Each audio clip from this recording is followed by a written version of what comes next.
man. Good morning, guys. Good morning. Good morning. Or is it afternoon yet? I don't know. I think it's kind of that time when you could just say either one. So good morning, good afternoon, depending on where you are.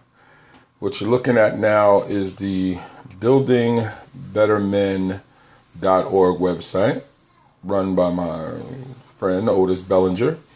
And the reason why I'm showing it to you because he is the person that will be promoting the Building Better Relationships conference that Sister Regina Poole and myself will be attending June 4th at Wayne State University, and we will be working on building better relationships. So with that said, good morning, guys. I say good afternoon. KLBELVIN here. It has been a rough week. I had forgot how difficult grad school was. Or actually, let me take that back. When I did my first master's degree, it wasn't that difficult because it was in education. I already had been teaching for a few years and had my bachelor's in education. So there wasn't a departure from knowledge that it wasn't a departure from the knowledge that I had. So I was familiar with the concepts and things like that. So the writing wasn't an issue because I knew exactly, thank you for the hearts, I knew exactly what I wanted to say. I understood the terminologies. But now that I'm venturing into a whole new field, human services, counseling, and ministry, the language is different.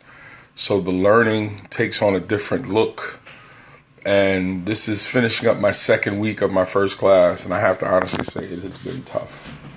I didn't like the grade that I got on a piece of work that I turned in, so I realized that organization was the key, and that's why I put it in.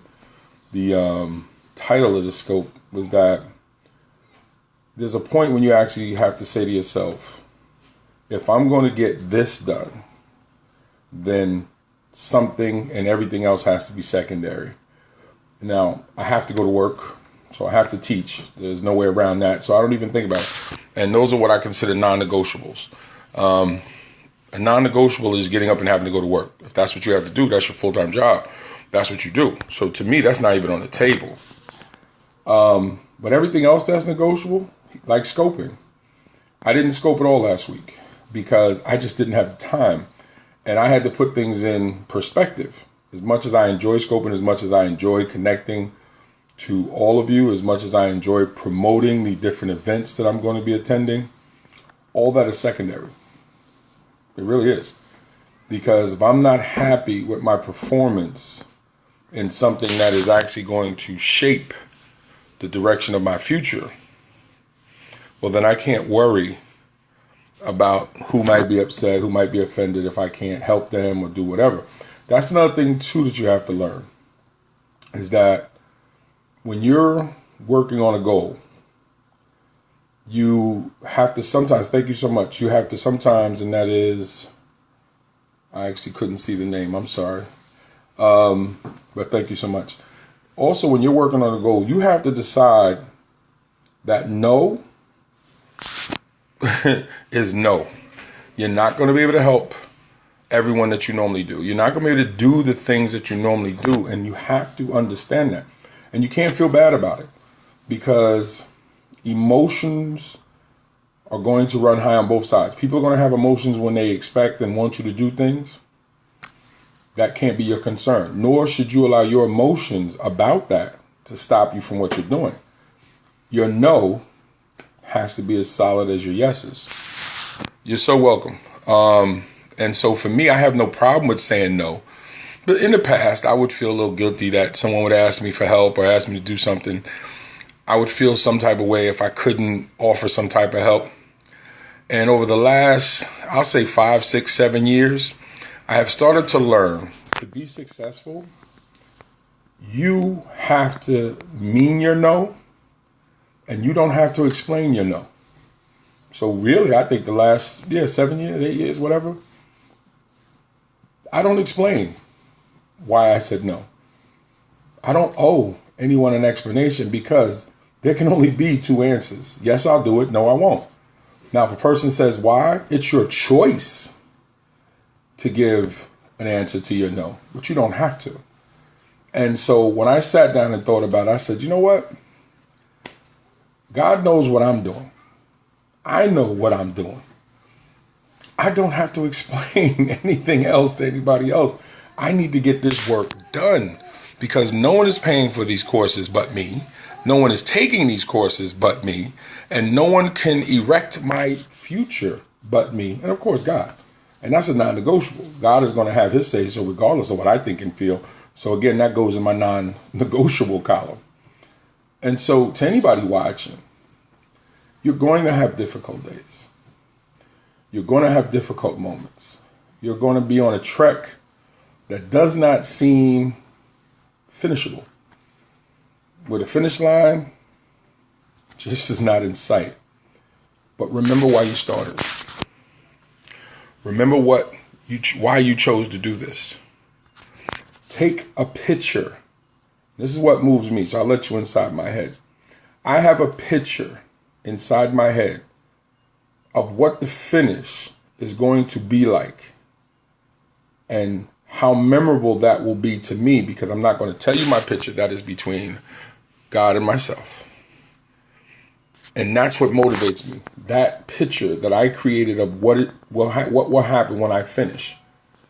And now I have to push to that ending. So I use the ending as my focus now. Or as Stephen Covey said in the 7 Habits of Successful People, think with the end in mind. And actually, I just got finished reading that for like the 3rd time. But think with the end in mind. Focus on the end and allow the ending to pull you towards it. Allow the completion to focus you. And I don't care what it is. I don't care if it's schoolwork like mine, weight loss, Bible study, being a better wife, being a better husband, being a better father, being a better mother, being a good worker. I don't care what it is. Think with the end in mind. What is it that you have to do, and allow that to focus you on getting there? What is it going to take to get there? Let's go. Let's go. I even had to push back the promotion of my new book, which I have been getting some quality feedback. Now, I had some negatives. I already did a scope on that. I'm fixing those up, but I'm not worried about I haven't promoted my book in a couple weeks now because my focus is on this degree. Now, do I have events coming up? Yes. Let me run them down real quick. February, I'll be in Napa Valley, California, Friday the 26th. I'll be speaking on a conference panel at the Quintessential Queens. I guess it's quintessentialqueens.com. Shout out to Stephanie C. Harper for inviting me to sit down with the panel. So I got to fly out to California. But I will be getting my work done before. I will be getting my work done at the hotel. I'm coming down for the lunch. I will speak. I will network. And then it's back to the room to get my work done. And if I have a chance on the Saturday to see Napa Valley, fine. But if I still got work to do, I will see Napa Valley from the window and I will get my work done. March, the Literary Luncheon in New Jersey, March 19th. I'll be there with 4 other outstanding male authors. We'll be part of a panel.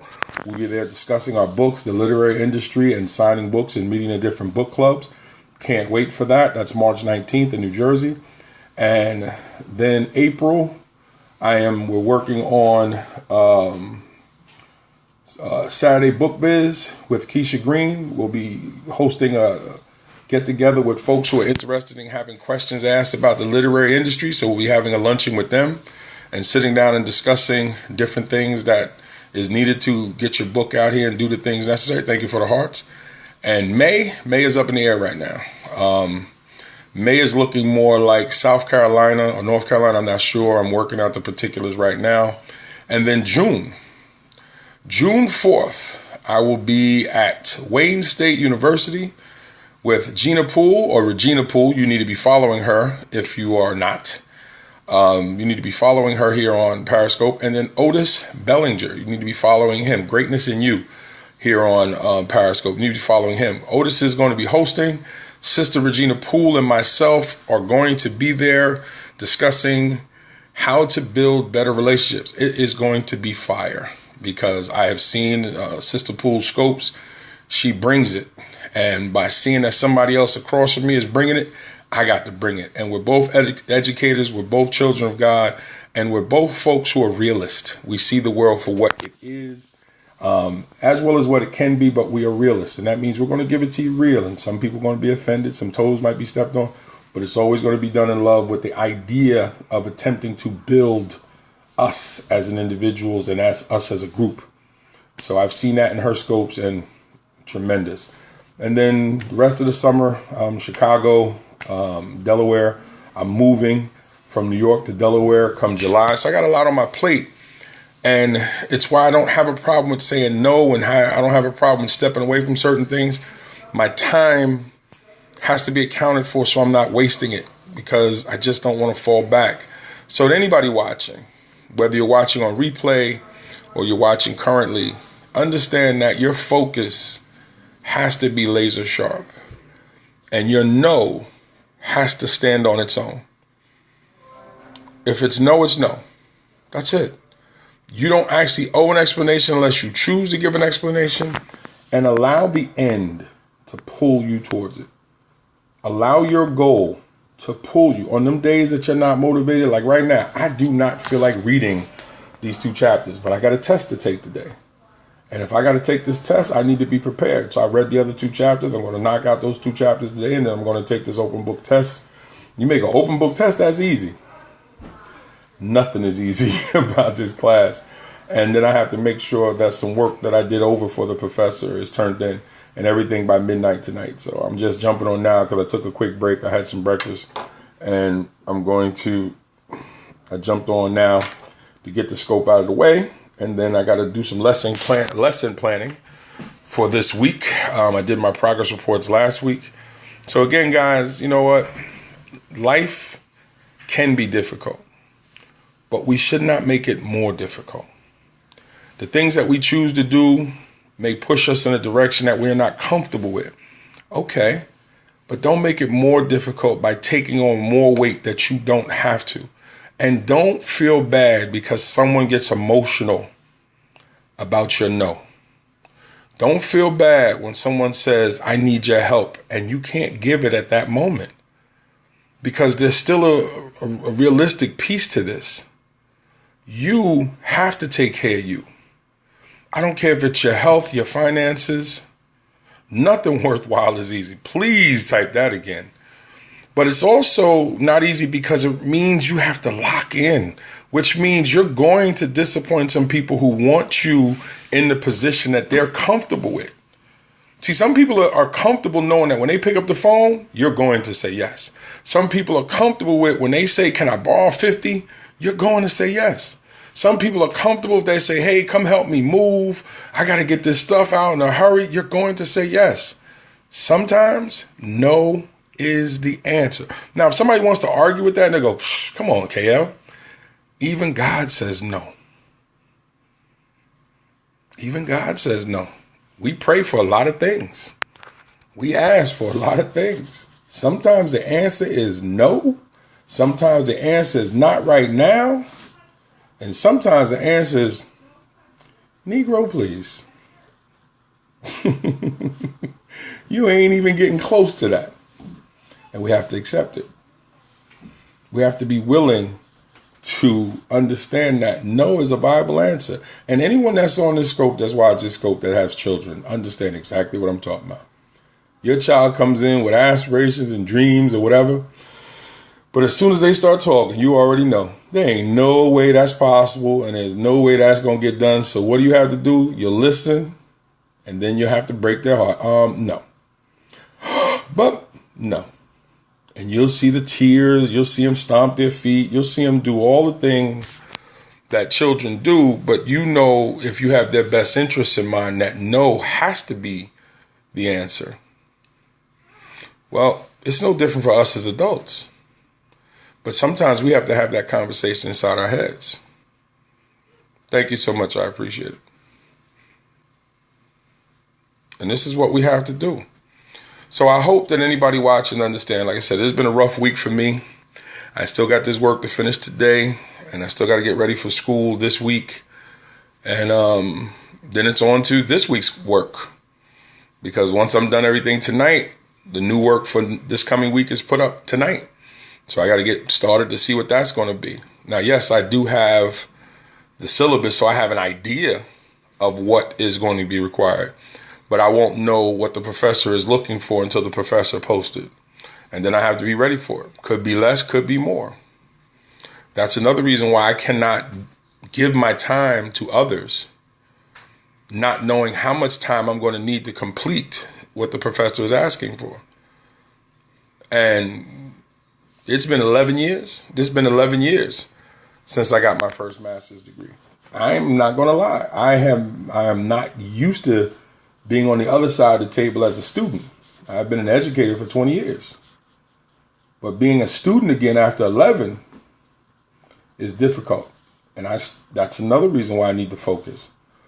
So you take the meat, throw away the bone from this conversation, whatever works for you. My hope is that you will implant what your situation is and see it through your eyes, through what I'm asking you to take a look at. That is my hope.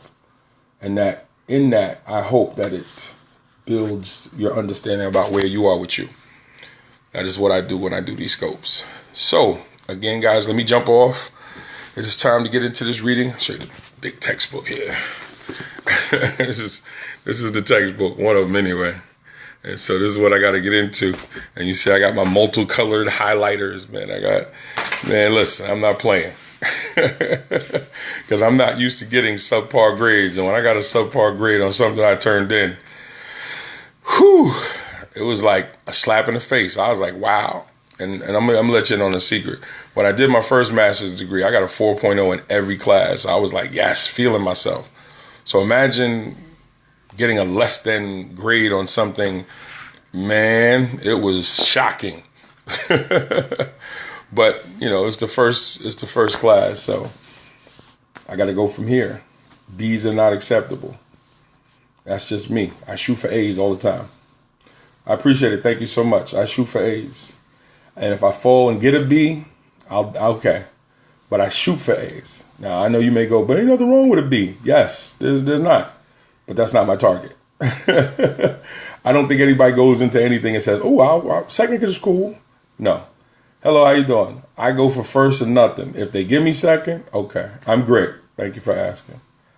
But that's what it is. So, guys, again, my name is KLBELVIN. It has been my pleasure to jump on. I did not scope all week, so I was feeling some type of way, but it was understandable why not. Not sure when I'll scope again this week. I'm trying to look at my schedule. There's some pockets that I'll have in between my travels that I think I'll be able to scope, so we'll see. And because I still got events, I got to promote these events because it's only right to the promoters who have invited me to come to promote when I can. Now, understand this. Let me say this to my business folks before I go. If you have been invited to speak, if you've been invited to attend, if you are being paid to be somewhere, all that is fantastic.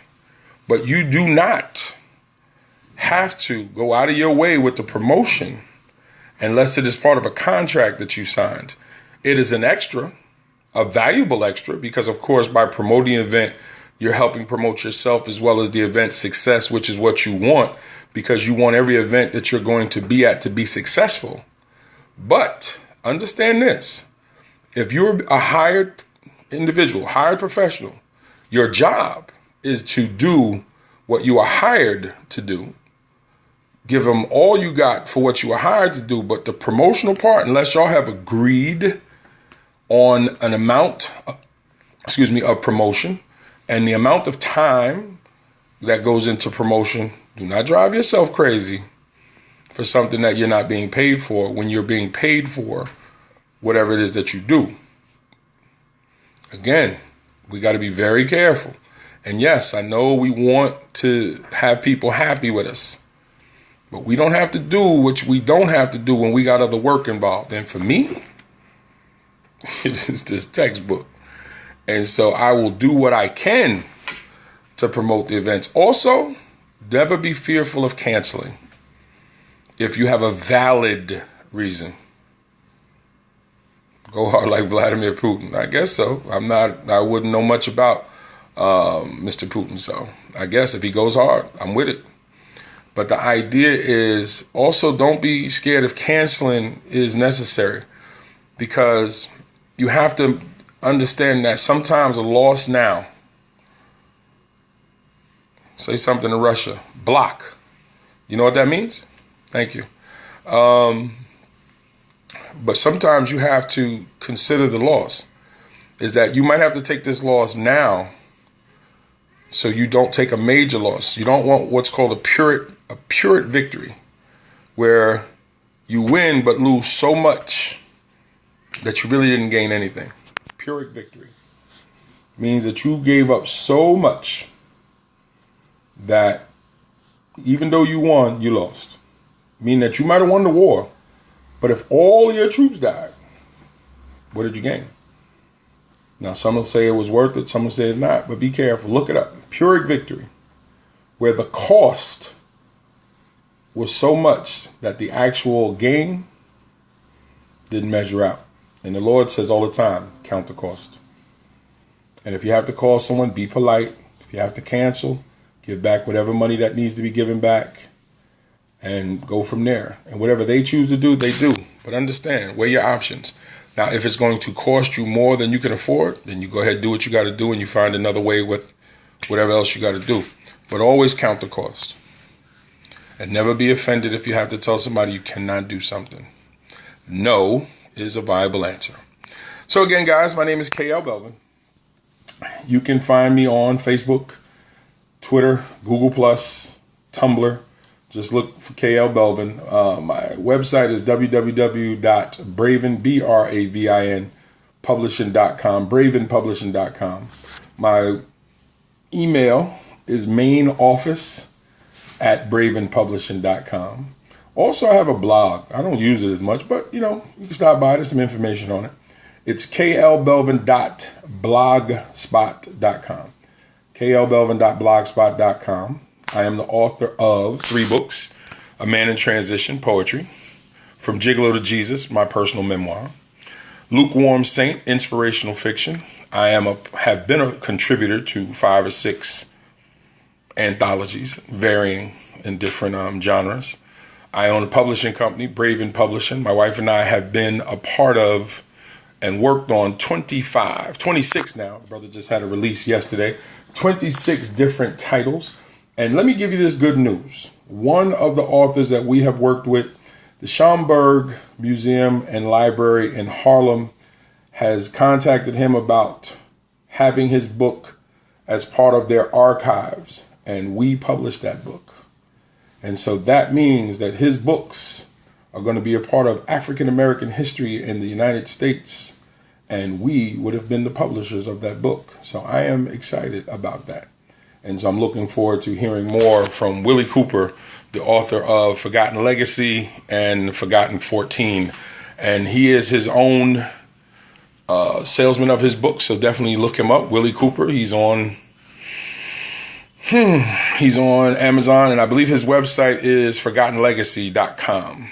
And we were able to publish his books and get him situated to take care of himself. And that is something that we pride ourselves on, that he was able to come to us with no books and left us with 2 books and basically his own business in place, and we helped him do that. That's the other thing that we do. My wife and I have no problem with trying to assist you to get to the point to where you can take care of yourself. That should also be the goals of some folks, is to see people self-sufficient, and that's actually what we do. So, again, have a wonderful, wonderful afternoon. It is time to get back to work for me. These highlighters are calling me. I have an exam to do tonight. I have one more paper to turn in tonight, and then it's on to this week's assignments. So it is what it is for the next 6 weeks, and this class will be over. 2-week break, and then it's on to the next class. 10 classes, so one at a time. That's all I can do. Have a wonderful day, guys. God bless. And remember, June 4th, Wayne State University, Building Better Relationships. I will be there in Detroit, Michigan. I cannot wait. Check out Regina Poole, check out Otis Bellinger, and I hope to see you there. And look for me later on this week. I should be scoping later on this week, or sometime, I'm not sure. Take it easy, guys. God bless. Hardest thing about scope, ending the scopes.